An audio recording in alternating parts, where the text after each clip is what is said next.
Hi everyone. তো দেখো, সেদিনকে আমরা চলে গেছিলাম ডিবাপির বিরিয়ানির দোকানে, যেটা আর কি মধ্যমগ্রামের ডিবাপি। তো সেখানে গিয়ে আমরা একটু বিরিয়ানি না খেতে মানে বসে খাইনি, আমরা পার্সেল আর কি নিয়ে আসবো, তার জন্য গেছিলাম। তো এখানে দেখো, এই যে কত বড় হাঁড়িটা দেখো, বিরিয়ানি কাটা হচ্ছে।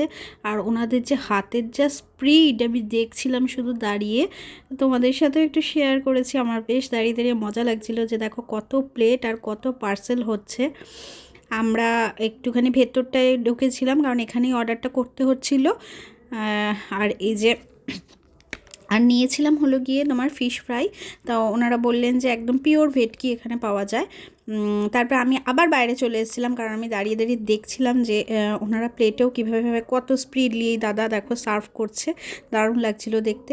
তখন কিন্তু বেশ রাত, কিন্তু তার সত্ত্বেও দেখো কতটা ভিড়। অনেক মানে এখনও হাঁড়ি আরও অলরেডি চাপানো ছিল, আরও একটা হাঁড়ি, আর এখানে অলরেডি দুখানা হাঁড়ি দেখো রয়েছে। আর মানে ওনাদের স্পিডটা দেখো কত তাড়াতাড়ি তাড়াতাড়ি, আসলে এইভাবেই হয়তো অভ্যস্ত ওনারা, বেশ ভালো লাগছিলো।